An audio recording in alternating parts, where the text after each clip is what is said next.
आप सभी को अधिक मास पूर्णिमा की ढेरों शुभकामनाएं। आज की इस वीडियो में आप सभी जानेंगे कि 33 बाती का दीपदान हमें कब और कैसे करना चाहिए और कहां कहां पर ये दीपदान किया जा सकता है। तो देखिए, अधिक मास यानी कि पुरुषोत्तम मास भगवान श्री हरि विष्णु को अत्यंत ही प्रिय है। तो इस महीने में 33 बाती दीपदान का भी विशेष महत्व होता है।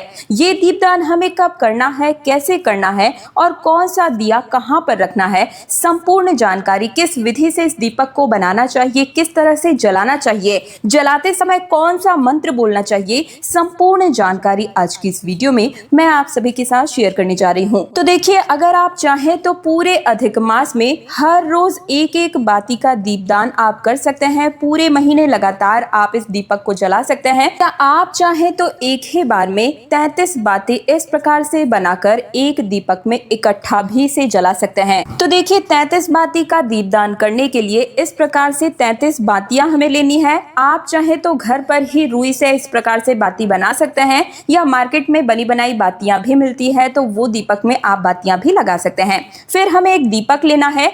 आप चाहे तो मिट्टी का दीपक ले सकते हैं, या आप चाहें तो आटे का दीपक भी बना सकते हैं। आटे के दीपक की जो विधि है वो भी मैंने अपने चैनल पर बताई हुई है। अगर वो वीडियो नहीं देखा है तो इस वीडियो के बाद उसे भी देख लीजिएगा। और अगर आपने बातियां बहुत पतली पतली बनाई है तो फिर आप एक छोटा सा दीपक भी ले सकते हैं। अगर छोटे दीपक में आपकी बातियां आ जाती है तो आप छोटा दीपक ले लीजिएगा, नहीं तो फिर आप इस तरीके से एक बड़ा सा दीपक भी ले सकते हैं। देखिए, ध्यान रहे कि जब हम दीपक जलाएंगे ना, तो उसके नीचे आसन जरूर ही देना है। तो आप थोड़े से तिल डाल सकते हैं, या आप चाहे तो फूलों का आसन दे सकते हैं, या चावल का आसन भी दे सकते हैं। और देखिए, पूर्णिमा तिथि के दिन अगर आप ये दीपदान कर रहे हैं तो इससे उत्तम और कोई बात हो ही नहीं सकती। तो अगर आप ये दीपक जमीन पर जला रहे हैं तो भी आप जमीन पर थोड़ा सा आसन जरूर ही दे दीजिएगा। मैंने यहाँ पर चावलों का आसन दे दिया है। अब देखिए, हमें दीपक में तेल डालना है। आप देसी घी भी डाल सकते हैं, या आप चाहे तो तिल का तेल डाल सकते हैं, या चाहे तो सरसों का तेल भी आप यहाँ पर डाल सकते हैं। मैंने यहाँ पर तिल का तेल डाल दिया है। दीपक को हम अच्छे तरीके से यहाँ पर भर लेंगे। और देखिए, आप भी कोशिश कीजिएगा कि जो दिया है वो थोड़ा बड़ा ही ले, ताकि जो बातियां हैं वो बहुत ज्यादा देर तक जल सकें। तो इस तरह से दिया हमारा तैयार हो गया है। और अब हम इस दीपक का पूजन करेंगे। तो पूजन करने के लिए हम दिए पर तिलक लगा देंगे। आप रोली, चंदन या हल्दी से तिलक लगा दें। तिलक लगाने के बाद में अब हम भोग के स्वरूप में थोड़ा सा तिल इसके अंदर समर्पित कर देंगे, क्योंकि भगवान श्री हरि विष्णु की पूजा में तिल का विशेष महत्व होता है और उन्हें अत्यंत ही प्रिय भी है। इसके बाद में हमें दीपक को प्रज्वलित करना है। और अब जानते हैं कि ये दीपक हमें कहां कहां जलाना होता है। तो देखिए, आप चाहे तो अपने घर के आसपास कोई मंदिर है तो वहां जाकर इस दीपक को जला सकते हैं।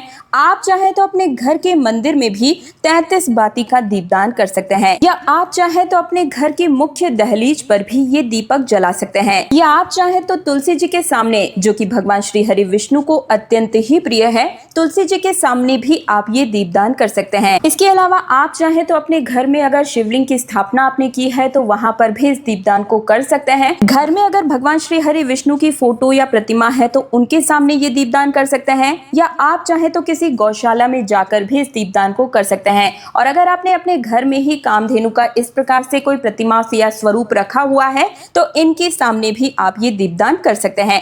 इसके अलावा आप चाहें तो पीपल के पेड़ में भगवान श्री हरि विष्णु का वास होता है, तो अधिक मास के पूर्णिमा तिथि के दिन पीपल के पेड़ के नीचे भी आप ये दीपदान कर सकते हैं। बहुत ही शुभ होता है। आप चाहे तो केले के पेड़ के नीचे ये दीपदान कर सकते हैं, या आप चाहे तो आंवले के वृक्ष के नीचे भी ये दीपदान आप कर सकते हैं। तो इनमें से जहां पर भी आपको सुविधा हो वहां पर आप ये दीपक जला सकते हैं।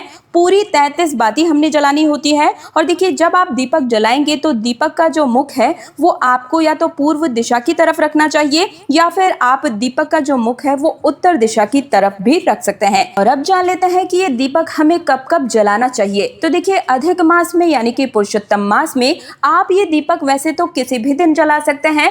हर दिन एक एक दीपदान कर सकते हैं, या फिर आप चाहे तो अधिक मास की किसी भी विशेष तिथि को, जैसे कि एकादशी के दिन, पूर्णिमा के दिन, प्रदोष के दिन, किसी भी विशेष तिथि के दिन भी आप ये दीपदान कर सकते हैं। बस ध्यान ध्यान रहे कि अगर आप एकादशी के दिन इस दीपदान को कर रहे हैं तो फिर आप चावलों का प्रयोग मत कीजिएगा।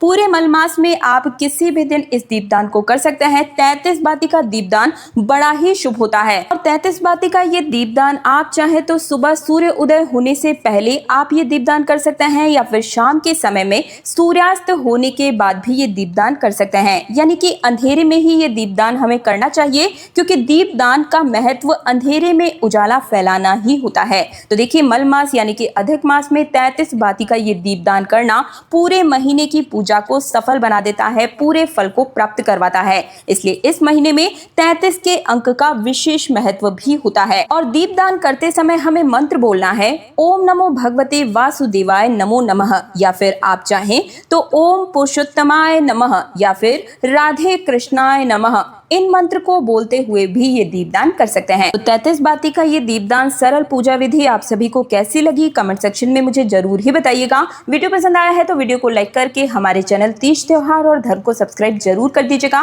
ताकि आने वाले तीज त्योहारों की बड़ी अपडेट्स समय से पहले ही आप सभी को नोटिफिकेशन के माध्यम से मिलती रहे। आप सभी को अधिक मास पूर्णिमा की ढेरों शुभकामनाएं।